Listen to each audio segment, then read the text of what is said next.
Hello बच्चों। तो last lecture में हमने किया था बच्चों इक्विपोटेंशियल सरफेस। आज हम करने वाले electric potential due to spherical shell. Solid sphere हो सकता है और सोलो स्फीयर भी हो सकता है। तो फर्स्ट हेडिंग रहेगी बच्चों electric potential due to spherical shell. इसको भी दूसरा नाम देते हैं हम होलो स्फीयर और solid conducting sphere. Conducting word नाम आते ही अपने दिमाग में क्या आता है कि जो भी किसी सरफेस किसी ऑब्जेक्ट को जो भी चार्ज देंगे वो सरफेस पे आउटर सरफेस पे डिस्ट्रीब्यूट हो जाएंगे। ठीक है, तो देखो इसको मैं डेरिवेशन करवाने से पहले आपको एक फील दिलवाता हूं बच्चों। कैसे? ये कोई मेरा प्लस क्यू चार्ज है बच्चों, इसके कारण इलेक्ट्रिक फील्ड लेंथ कुछ ऐसी होगी। तो मैं कुछ 4 या 5 फील्ड लेंथ बना देता हूँ। Electric field length plus Q charge के कारण रेडियली आउटवर्ड होती है। अब ये कोई स्फेरिकल सेल है, इस पे अगर मैं प्लस चार्ज का डिस्ट्रीब्यूशन करता हूं, होलो स्फीयर है तो चार्ज का डिस्ट्रीब्यूशन सरफेस पे होगा बच्चों। यहां से सेंटर से रेडियस मान लेता हूं इसकी आर है, तो इसके कारण electric field length perpendicular to the surface कुछ ऐसे आने वाली है, कुछ ऐसे आने वाली है बच्चों, परपेंडिकुलर टू द सरफेस। ये ध्यान रखना बस। सरफेस और इस लाइन के बीच में एंगल कितना मेरा 90 डिग्री, एंगल कितना 90 डिग्री, कुछ ऐसे। अब इसमें देखो इस प्लस क्यू चार्ज के कारण आर डिस्टेंस पे एक सेल कट करो बच्चों, एक सेल को बनाओ। कट क्या करो? आर डिस्टेंस पे जाने के बाद एक सेल को बनाओ। ये सेल, इसकी रेडियस मान लेता हूं मैं R1 है, क्योंकि इस पॉइंट से ये डिस्टेंस R1 फिक्स है। तो यहां से जो डिस्टेंस R1 है इस पे हर पॉइंट पे पोटेंशियल मेरा क्या रहने वाला बच्चों? सेम रहने वाला है। तो इसका मतलब ये होगी मेरी इक्विपोटेंशियल सरफेस। तो पॉइंट चार्ज के कारण इक्विपोटेंशियल सरफेस पे कैसी होती है हमारी? Spherical shell.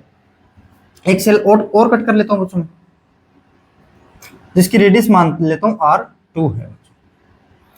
अब देखो इस पॉइंट चार्ज के कारण और इक्विपोटेंशियल सरफेस है, इसके कारण इलेक्ट्रिक फील्ड की डायरेक्शन कैसी होती है बच्चों? इस इक्विपोटेंशियल सरफेस के परपेंडिकुलर। देखो ये सरफेस है, इस सरफेस के ये परपेंडिकुलर तो है, इस सरफेस के ये परपेंडिकुलर तो है बच्चों, इस सरफेस के ये परपेंडिकुलर तो है, ये परपेंडिकुलर और ये भी परपेंडिकुलर। क्योंकि पॉइंट चार्ज के कारण रेडियली आउटवर्ड होती है। रेडियली आउटवर्ड होगी इसका मतलब कोई भी स्फीयर होगा उसके परपेंडिकुलर ही सरफेस से निकलेगी बच्चों, और ऐसा इससे स्फीयर में हो रहा है। तो कुछ ऐसा नहीं लग रहा कि यहाँ पे कोई पॉइंट चार्ज रखा दूर से देखने पे, आउटसाइड पॉइंट से देखने पे बता रहा हूं मैं भी, आउटसाइड देखने से कैसे होगा। यहां से देखने पे ऐसा लग रहा है बच्चों कि ये जो फील्ड लाइंस है, जैसे मानो कि यहाँ पे कोई पॉइंट चार्ज रखा हो, कुछ ऐसे रेडियली आउटवर्ड निकल रही है, कुछ ऐसे रेडियली आउटवर्ड निकल रही है। तो यहाँ पे यहाँ से देखने पे मुझे ऐसा लग रहा है कि ये रेडियली आउटवर्ड, इस यहाँ पे कोई पॉइंट चार्ज रखा हुआ है, इसके कारण जो फील्ड लाइंस है वो रेडियली आउटवर्ड है। तो दूर से देखने पे स्फेरिकल सेल का जो चार्ज का डिस्ट्रीब्यूशन है ऐसा लगेगा कि ये सेंटर पे ही कंसंट्रेट है बच्चों। क्या मेरा ये सेंटर पे ही कंसंट्रेट है। कंसंट्रेट का मतलब होता है बच्चों एक ही जगह जमा होना, एक ही जगह जमा होना। तो जो ऑल चार्जेस है वो सेंटर पे ही कंसंट्रेट लगेंगे किसी आउटसाइड पॉइंट से देखने पे। तो ये तो हो गया मेरा, क्योंकि हम जानते हैं बच्चों किसी स्फेरिकल सेल की वजह से आउटसाइड पॉइंट पे इलेक्ट्रिक पोटेंशियल की वैल्यू होती है K/R होगी कितनी। अब मैं बता करवाता हूँ आपको डेरिवेशन।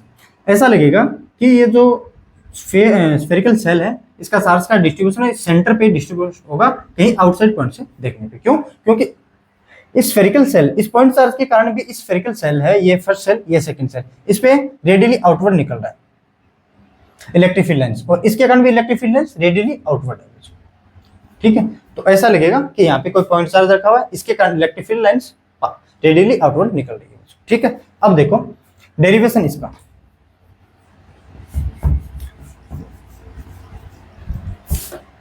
पहले मैं आउटसाइड देखूंगा, उसके बाद में इनसाइड, सॉरी सरफेस पे, उसके बाद में इनसाइड। तो फर्स्ट है मेरा R ग्रेटर देन R। ये R क्या है मेरा? इस स्फेरिकल सेल का बच्चों रेडियस है, रेडियस ऑफ स्फेरिकल सेल। मैं एक स्फेरिकल सेल बना लेता हूं पहले, और इस पे चार्जेस कैसे होंगे बच्चों? सरफेस पे डिस्ट्रीब्यूट होंगे। क्यों? होलो स्फीयर के कारण हम पोटेंशियल फाइंड कर रहे हैं बच्चों किसी पॉइंट P पे। ये रेडियस है बच्चों इसकी स्फीयर की, स्फेरिकल सेल की, और यहां से मुझे R डिस्टेंस पे जाने के बाद इस पॉइंट P पे इलेक्ट्रिक पोटेंशियल फाइंड करना है। तो कैसे करते थे? डेफिनेशन कैसे लिखते हैं इसकी? देखो हम मानते थे कि इन्फिनिटी पे पोटेंशियल मेरा 0 रहना है। क्यों? इन्फिनिटी से देखने पे ये कोई पॉइंट चार्ज की तरह ही ट्रीट करेगा। तो पॉइंट चार्ज के कारण इसी पॉइंट पे इलेक्ट्रिक पोटेंशियल में पता है के क्यू अपन आर, अगर आर की वैल्यू इन्फिनिटी होगी तो पोटेंशियल क्या रहने वाला बच्चों मेरा जीरो। तो ये इन्फिनिटी है जहां पे कोई चार्ज क्यू नॉट रखा है, इसमें पोटेंशियल मेरा क्या है बच्चों जीरो।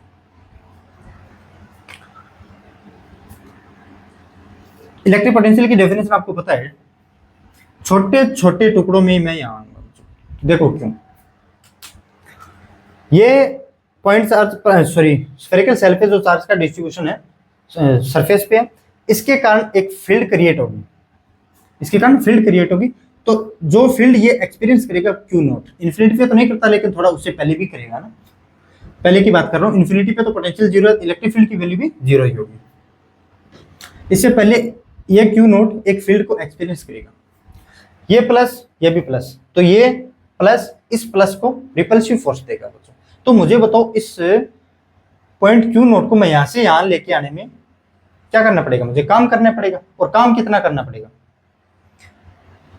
इस क्यू नॉट को यहां से यहां लेके आने में जितना काम करना पड़ेगा वही तो हमारा पोटेंशियल होता है। तो छोटे छोटे टुकड़ों में मैं इस पोटेंशियल को, इस क्यू नॉट को लेके आऊंगा, और इसके लिए पोटेंशियल कितना होगा मेरा छोटा सा डीवीपी, और डेफिनेशन क्या देते हैं इसके हम ई डॉट डी आर। अब बताओ मुझे लिमिट कहां से कहां रखूंगा, इन्फिनिटी से पॉइंट पी तक। इन्फिनिटी पे देखो इस सेंटर से ये डिस्टेंस कितनी मेरी इन्फिनिटी, इस सेंटर से ये डिस्टेंस कितनी पॉइंट पी पे आर, तो मैं ये तो चाहिए आर डिस्टेंस पे तो चाहिए बच्चों। जो पॉइंट पी है वो इस यहाँ कितने डिस्टेंस पे पड़ा है बच्चों, आर डिस्टेंस पे पड़ा है, ठीक है। तो इन्फिनिटी से आर डीवीपी, इन्फिनिटी पे पोटेंशियल जीरो, इस पॉइंट पे मैं मान लेता हूँ तो पोटेंशियल की वैल्यू मेरी वीपी, तो ये मेरा वीपी। तो VP is equal to minus का infinity to r, electric field पता है हमें स्फेरिकल सेल के आउटर मोस्ट पॉइंट पे कितना होता है बच्चों, आउटर मोस्ट पॉइंट क्या outside the point k Q upon are square, k Q upon are square. ये लिमिट मैं तभी रख पा रहा हूँ जब इलेक्ट्रिक फील्ड का मेरा फॉर्मेट सेम होगा। अब देखो जैसे सरफेस पे तो इलेक्ट्रिक फील्ड का रीजन चेंज हो जाएगा, कैसे होगा मैं बताऊंगा आपको, और अंदर जाएंगे फिर भी रीजन चेंज होगा इलेक्ट्रिक फील्ड का, K Q upon are square into D R. तो यहाँ से देखो माइनस के क्यू 1 अपॉन आर स्क्वायर का इंटीग्रेशन कितना होता है मेरा, माइनस का 1 अपॉन आर, माइनस का 1 upon R infinity to R. तो इस माइनस को मैं बाहर लेके आऊंगा तो plus K Q, so upper limit 1 upon R minus lower limit 1 upon infinity, तो ये 1 अपॉन इन्फिनिटी क्या हो गया मेरा zero, so K Q upon are.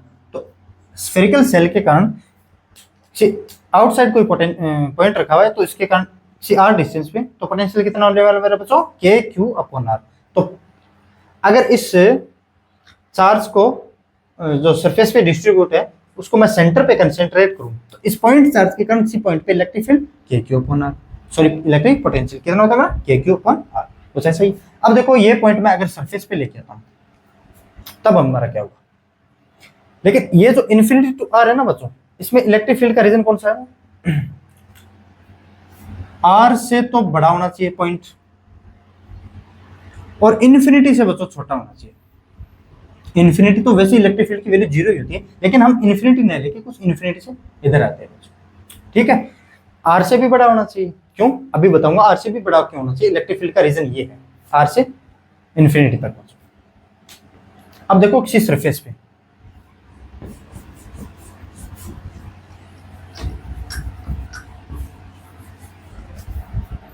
Second है मेरा are is equal to r, ये r is equal to r है बच्चों, इस सरफेस पे रखा हुआ है, ये कोई पॉइंट पी है मेरा, यहाँ पे मुझे इलेक्ट्रिक पोटेंशियल फाइंड करना है। तो मैं मान लेता हूँ इन्फिनिटी से कोई टेस्ट चार्ज को लेके आऊंगा तो मुझे वर्क करना पड़ेगा, इस टेस्ट चार्ज को लेके आने में जितना मुझे वर्क करना पड़ेगा वही तो हमारा पोटेंशियल होता है। तो बताओ कैसे करेंगे इसको, इलेक्ट्रिक फील्ड का रीजन कौन सा होगा इसका बताओ। देखो इलेक्ट्रिक फील्ड हमारी सेम होनी चाहिए बच्चों, यहां से यहां तक आने में सेम होनी चाहिए, फिर यहां से यहां आने में भी हमारी इलेक्ट्रिक फील्ड का फॉर्मेट सेम होना चाहिए। फॉर्मेट मतलब अगर यहां से ये डिस्टेंस आर है ना तो के क्यू अपन आर स्क्वायर लिखते हैं, अगर इस पॉइंट में निकालते इस पॉइंट में निकालते तो के क्यू अपन आर स्क्वायर लिखते हैं, इस पॉइंट पे के क्यू अपन आर स्क्वायर लिखते हैं, है ना। लेकिन इस पॉइंट पे अगर मैं आर लेता यहाँ पे तो इलेक्ट्रिक फील्ड का रीजन चेंज हो जाता, इलेक्ट्रिक फील्ड की वैल्यू चेंज हो जाती। तो मैं इलेक्ट्रिक फील्ड को लिमिटेशन का रीजन है, लिमिट का रीजन है वो लिख दे रहा हूँ, आर से थोड़ा बाहर का पॉइंट ई बाहर क्यों? तभी तो मेरे इलेक्ट्रिक फील्ड का फॉर्मेट सेम रहेगा बच्चों, और इन्फिनिटी से थोड़ा छोटा पॉइंट, ये रीजन मिलने वाला है। तो इसमें इलेक्ट्रिक फील्ड की वैल्यू कितनी होगी बच्चों मेरी? K Q upon small R square. इस रीजन में कितनी होगी मेरी? K Q upon are square. तो so d VP, VP is equal to, देखो डी वीपी माइनस का ई डॉट डी आर। अब E dot d r, E d r cos theta, ये क्यों थीटा क्यों नहीं बता रहे सर? यार थीटा में बहुत बार बता, सिस्टम ऑफ चार्जेस की वजह से इलेक्ट्रिक पोटेंशियल हम कैसे लेते थे, और फिर उसके बाद में बता चुका हूं मैं electric potential uniform potential difference में बता चुका हूं मैं ना। तो ई की वैल्यू बता रखो यहाँ पे, और यहाँ कहाँ से कहाँ? इन्फिनिटी टू कैपिटल आर तक, इन्फिनिटी टू कैपिटल आर। लेकिन इलेक्ट्रिक फील्ड का फॉर्मेट हमारा सेम रहना चाहिए। फॉर्मेट का मतलब होता है बच्चों, अगर यहाँ पे पॉइंट लेंगे तो आर, यहाँ पे पॉइंट लेंगे तो ये डिस्टेंस आर, यहाँ पे पॉइंट लेंगे तो डिस्टेंस आर, कोई भी डिस्टेंस हो, लेकिन अब 1/r² ही रहने वाला है, ठीक है। सो माइनस का इन्फिनिटी टू आर, अगर इन्फिनिटी पे पोटेंशियल कितना मेरा? 0, और आर पे मैं मान रहा हूँ बच्चों वी एस, सरफेस पे V S. So K Q upon are square, small R square into D R. So V S minus 0 is equal to minus का के क्यू बाहर, 1/r² का integration 1/r infinity to are. आगे आप solve कर सकते हो तो के क्यू अपॉन कैपिटल आर की वैल्यू ये आई, कहाँ पे? सरफेस पे। किसकी? पोटेंशियल की। किसके कारण? स्फेरिकल शेल के कारण। सरफेस पे कितना होगा मेरा? के क्यू अपॉन आर। ये ध्यान रखना, लिमिटेशन, लिमिट ध्यान रखना बच्चों, बार बार लिमिटेशन वर्ड आ रहा है, लेकिन लिमिट ध्यान रखना। कहाँ से कहाँ लेंगे? इलेक्ट्रिक फील्ड का फॉर्मेट सेम होना चाहिए। हाँ, जरूरी नहीं मैग्नीट्यूड या फिर डायरेक्शन सेम हो, लेकिन फॉर्मेट सेम होना चाहिए, ठीक है। मैग्नीट्यूड तो चेंज होता जाएगा, अगर ये आर लेंगे तो के क्यू अपॉन आर स्क्वायर, और यहाँ पे आर लेंगे तो आर बढ़ेगा, तो इलेक्ट्रिक फील्ड का वैल्यू कम होता जाएगा ना। लेकिन फॉर्मेट तो हमारा के क्यू अपॉन आर स्क्वायर के रूप में रहने वाला है बच्चों। अब देखो इनसाइड, अब इसमें लिमिटेड के आपको समझ में आएगी कैसे। इनसाइड कोई पॉइंट लेता हूँ बच्चों,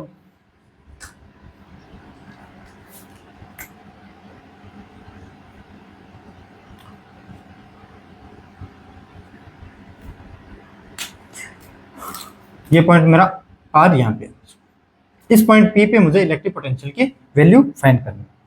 कैसे करोगे? दो तरीके हैं इसमें। आप तो अलग अलग इंटीग्रेशन से कर सकते हो। कैसे? पहले इन्फिनिटी से सरफेस तक आओगे, फिर सरफेस से इस पॉइंट तक आओगे, सरफेस से इस पॉइंट तक। क्यों? क्योंकि इन्फिनिटी से इस सरफेस तक का electric field K Q upon are square होता है मेरा, लेकिन जैसे सरफेस से स्फेरिकल सेल के इनसाइड आ जाएंगे तो इलेक्ट्रिक फील्ड की वैल्यू चेंज हो जाती है, इसका फॉर्मेट ही चेंज हो जाता है। कितना? 0। इसमें इलेक्ट्रिक फील्ड की वैल्यू कितनी है? 0, और यहाँ पे के क्यू अपॉन आर स्क्वायर। तो मेरा फॉर्मेट चेंज नहीं होना चाहिए, हम लिमिट रखेंगे उसमें मेरे इलेक्ट्रिक फील्ड की वैल्यू के फॉर्मेट चेंज नहीं होना चाहिए। कैसे? अब देखो, मैं ओनली सरफेस से इस पॉइंट तक ही लेके आऊंगा, इन्फिनिटी से हम नहीं लेके आऊंगा बच्चों। कैसे करेंगे? देखो, इलेक्ट्रिक फील्ड का रीजन कैसे होगा इसमें, वो पॉइंट लेंगे बच्चों आर से थोड़ा छोटा, कैपिटल आर से थोड़ा छोटा, और स्मॉल आर से थोड़ा बड़ा। इसके अंदर आपको पता है इलेक्ट्रिक फील्ड है बच्चों स्फेरिकल सेल के कारण कितनी होती है मेरी? 0। तो वीपी, ये मेरा सरफेस पे है ना, आर। सो वीपी कितना होगा मेरा यहाँ पे? माइनस का वी एस कर देता हूँ, वी एस के Q upon, sorry, electric field की वैल्यू 0 डॉट डी आर, तो ये तो वैल्यू होगी बच्चों 0। तो वी एस, अच्छा, अरे यार क्या कर रहा हूँ मैं, इलेक्ट्रिक फील्ड पोटेंशियल नहीं लिख रहा ना, एक मिनट रुको बच्चों। D V P is equal to minus का ई डॉट डी आर। अब देखो लिमिट कहां से कहां चेंज करोगे? आर से स्मॉल आर तक इलेक्ट्रिक फील्ड का फॉर्मेट हमारा सेम रहने वाला है। आर से इलेक्ट्रिक फील्ड का रीजन ये है, लेकिन लिमिट हम आर से आर ही पुट करते हैं, ठीक है। डी वी पी सरफेस पे है ये, इसका मतलब सरफेस पे पोटेंशियल, और किसी पॉइंट पे निकालता मतलब पॉइंट पी पे पोटेंशियल। सो यहाँ से वी पी माइनस का V S is equal to electric field की वैल्यू क्या है? 0 इस रीजन में, इनसाइड द सेल 0, तो 0। तो V P is equal to V S, और वी एस की वैल्यू कितनी है तो मेरे K Q upon R, K Q upon R. इसको फील भी दिलवाता हूँ बच्चों, कैसे आएगा? जो हमारा पोटेंशियल स्फेरिकल सेल के सरफेस पे होगा वही पोटेंशियल एवरी पॉइंट पे होगा इनसाइड में। यहाँ पे लोगे तो अभी के क्यू अपॉन कैपिटल आर आने वाला है ना, यहाँ पे लोगे तब भी के क्यू अपॉन कैपिटल आर आने वाला है। क्यों आने वाला है अब देखो बच्चों, इसको समझाता हूं मैं क्यों आने वाला है।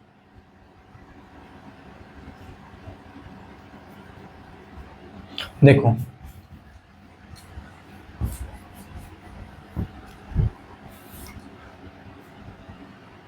ये कोई पॉइंट है मेरा इन्फिनिटी, एट इन्फिनिटी, यहाँ पे पोटेंशियल की वैल्यू मेरी जीरो, इलेक्ट्रिक फील्ड की भी वैल्यू यहाँ पे क्या होती है बच्चों, जीरो ही होती है। वैसे ठीक है, लिखने की जरूरत नहीं है मुझे।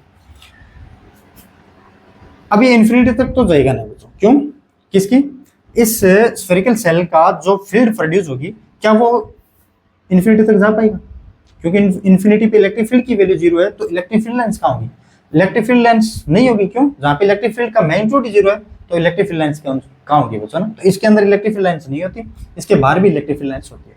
तो मैं मान लेता हूँ कहीं यहाँ तक इसका फील्ड प्रोड्यूस कर रहा है बच्चों, या तो मैं पॉइंट मान लेता हूँ बच्चों यहाँ पे क्यू नोट, जिसका वैल्यू मैं मान लेता हूँ 1 कूलम।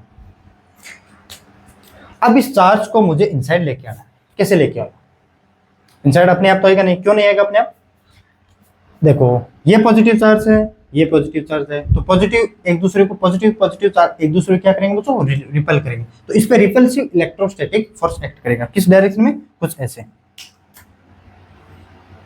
एफ इलेक्ट्रोस्टैटिक,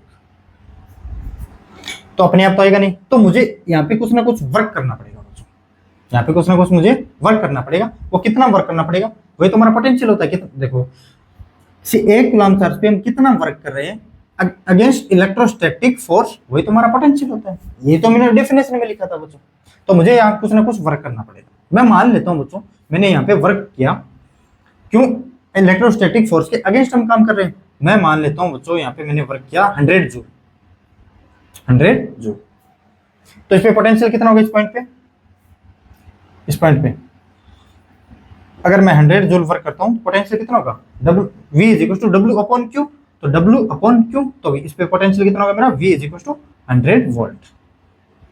ठीक है बच्चों, अब मैं जैसे और आगे आऊंगा तो मुझे और रिपल्सिव इलेक्ट्रोस्टैटिक फोर्स का सामना करना पड़ेगा, तो मुझे और वर्क करना पड़ेगा।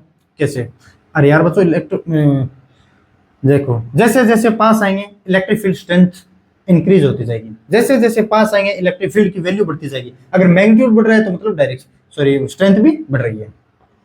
ठीक है बच्चों, यहाँ पे देखो अगर मैंने यहाँ पे किया 200 जूल वर्क, और वर्क करना पड़ेगा मुझे, तो यहाँ पे पोटेंशियल कितना होगा, V is equal to 200 volt, so 200 volt.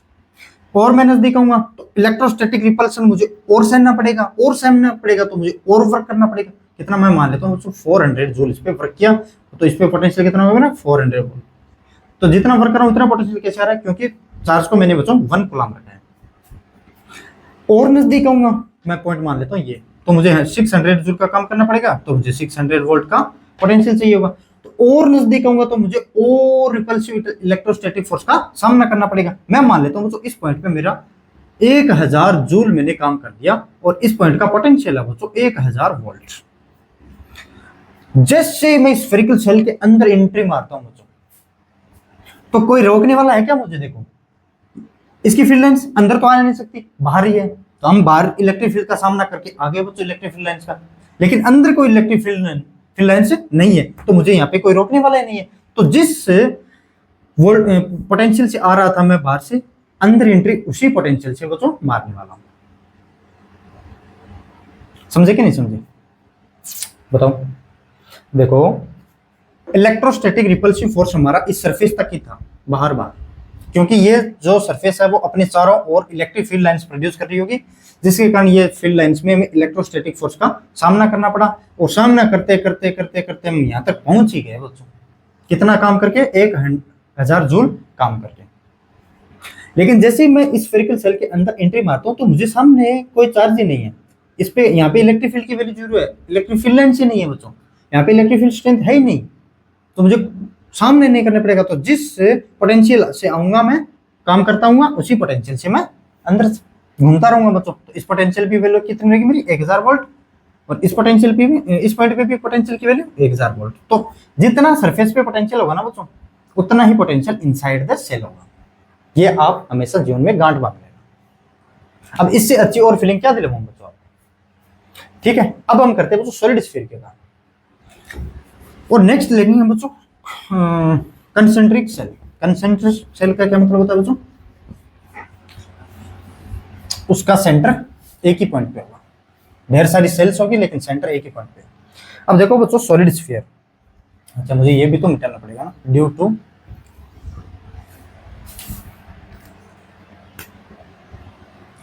Solid sphere, इसको बोल सकते हैं बच्चों non conducting solid sphere. Non conducting solid sphere, non conducting solid sphere, इसका मतलब क्या होता है बच्चों? जो भी हम चार्ज देंगे ना वो सरफेस पे नहीं जाने के, सरफेस में नहीं जाएगा बल्कि वॉल्यूम में चार्ज का डिस्ट्रीब्यूशन हो जाएगा बच्चों। तो फर्स्ट हम निकालते हैं बच्चों R greater than capital R, और ये आर क्या है मेरी? इस स्फीयर की रेडियस है।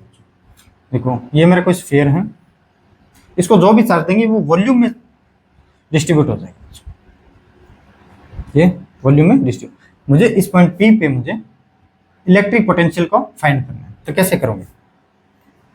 यहां से डिस्टेंस मान लेता हूं मैं आर है, इन्फिनिटी से आएंगे, बार बार नहीं बताने वाला मैं, इन्फिनिटी से आएंगे, धूम मचाएंगे, और इन्फिनिटी पे पोटेंशियल जीरो, तो डीवीपी कितना होता है मेरा? D VP is equal to infinity to point r, electric field का region k Q upon are square, minus पहले से होता है मेरा के Q upon are square into D R, so 1 upon are square का माइनस 1 अपॉन आर, तो यहाँ पे इन्फिनिटी पे पोटेंशियल जीरो, इस पॉइंट पे वीपी, सो वीपी माइनस का zero is equal to minus के क्यू माइनस 1 अपॉन आर, क्योंकि 1 अपॉन आर स्क्वायर का इंटीग्रेशन माइनस का 1 अपॉन आर होता है बच्चों इन्फिनिटी टू आर। जैसे इसको सोल्व करोगे K Q upon small R V P, कितना आने वाला है मेरा पोटेंशियल? किस पे? सॉलिड स्फीयर के कारण से आउटसाइड पॉइंट पे पोटेंशियल की वैल्यू होगी बच्चों के क्यू अपॉन आर। ठीक है, अब देखो सरफेस पे,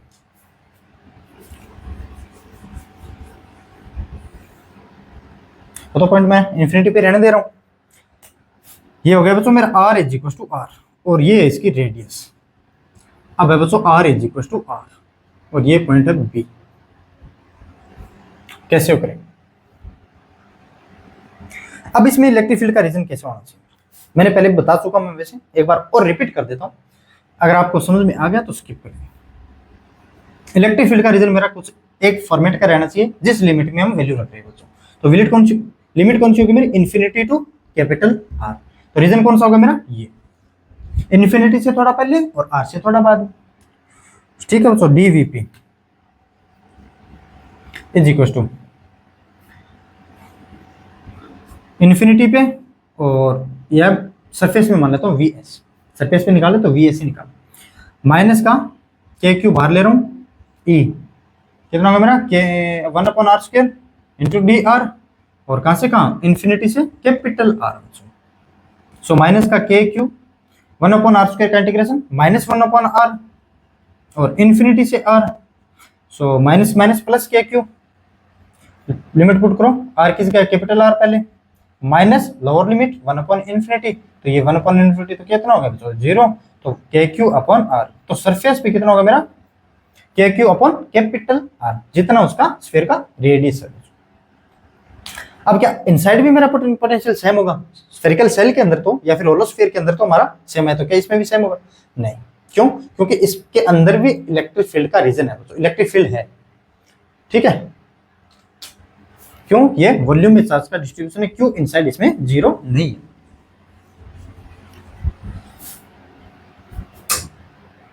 अब देखो सी कौन सा होगा मेरा? R less than R, R क्या है मेरा? ये इससे स्फीयर का रेडियस है।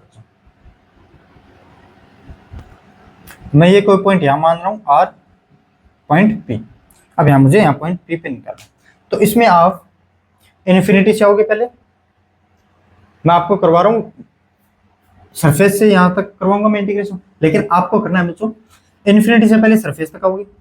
इलेक्ट्रिक फील्ड का रीजन कौन सा होगा मेरा? इन्फिनिटी टू आर, लेकिन के क्यू अपॉन आर स्क्वायर, उसे करोगे, फिर प्लस सरफेस से इस पॉइंट तक आओगे, तो मैं डायरेक्ट बता रहा हूँ तो सरफेस से इस पॉइंट तक आएंगे, सरफेस से इस पॉइंट तक आएंगे। ठीक है, कैसे आएंगे बताओ? इलेक्ट्रिक फील्ड का रीजन कौन सा होगा मेरा? आर से थोड़ा छोटा पॉइंट होगा बच्चों, हम इस सरफेस से थोड़ा सा अंदर पॉइंट लेंगे वो, और इस आर से थोड़ा बाहर। सो डीवीपी मुझे बताओ, DVP is equal to minus का ई डॉट डी आर। अब लिमिट कैसे पुट करेंगे? आर से आर, तो इस कैपिटल आर पे में पोटेंशियल पता है कितना होता है? V S. जो सरफेस पे है ये तो है, कैपिटल आर कहाँ पे है? सरफेस पे, तो इस पे पोटेंशियल हमें वी एस पता है, और आर पे हमें पता करना है वीपी। तो मैं यहाँ पे वीपी माइनस का V S is equal to, VP minus V S is equal to minus, और इस रीजन में इलेक्ट्रिक फील्ड की वैल्यू कितनी होती है बच्चों? सॉलिड स्फीयर में इलेक्ट्रिक फील्ड की वैल्यू होती है बच्चों K Q R upon capital R cube.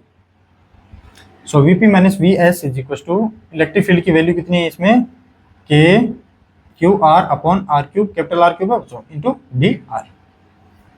आगे देखो, वीपी माइनस वी एस का हमें पता है सरफेस पे कितना होता है? K Q upon R. So minus के क्यू अपॉन आर क्यूब मैं बाहर ले रहा हूँ, क्यों? के भी कांस्टेंट, क्यू भी कांस्टेंट, और इस स्फीयर का रेडियस भी कांस्टेंट। आर डी आर का integration r square by two, are square by two, limit कहाँ से कहाँ? R to r. यहां से देखो, वीपी माइनस के Q upon r is equal to minus के Q upon are cube, upper limit r square upon two, minus lower limit r square upon two, और VP is equal to के Q upon are.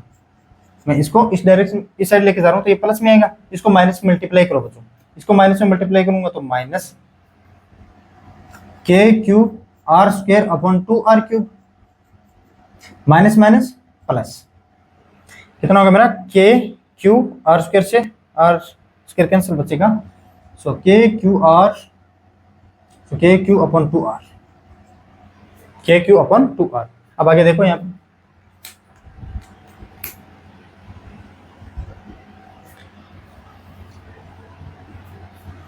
कितना करेंगे हम? इसको और इसको add करो, के क्यू अपॉन आर और K Q upon R, 1 plus 1 by two 3 by two. So VP is equal to, दिखाई दे रहा है ना आपको? 3 बाई टू के क्यू अपॉन आर। मैं थोड़ा और पीछे हो जाता हूँ, और तो क्या इतना सुंदर सर आपको नहीं दिखेगा अगर पीछे होऊंगा तो माइनस के Q R square upon two R cube. देखो बच्चों, ये नीचे आर क्यूब है लेकिन ये आर है, तो मैं क्या करूंगा? इसमें मल्टीप्लाई करूंगा आर स्क्वायर का और डिवाइड करूंगा आर स्क्वायर का। So 3 K Q R square upon two R cube minus, देखो अगर इसको कट करोगे तो नीचे आर ही तो बचेगा बच्चों, है ना? यहाँ पे देखो K Q R square upon two R cube. अब आगे देखो कॉमन क्या क्या आ रहा है? K Q upon are cube common ले रहा हूं बच्चों, आर क्यूब। यहां से कितना बचेगा मेरा? 3 by two are square minus कितना, यहाँ पे कितना बचेगा मेरा? के Q upon are cube common ले रहा हूं मैं, तो R square upon two, are square upon two. ये होता है बच्चों मेरा electric potential inside the solid sphere.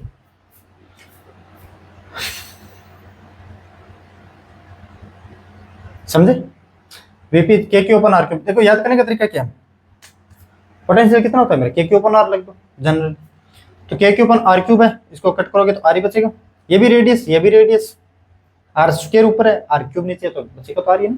तो डेढ़ माइनस आधा, 3 by to minus 1 by to, ये 3 बाई टू डेढ़, हाफ आधा। ठीक है बच्चों, तो इसके कारण ये पोटेंशियल आने वाला है। ठीक है बच्चों, तो आज के लिए इतना ही। Thank you.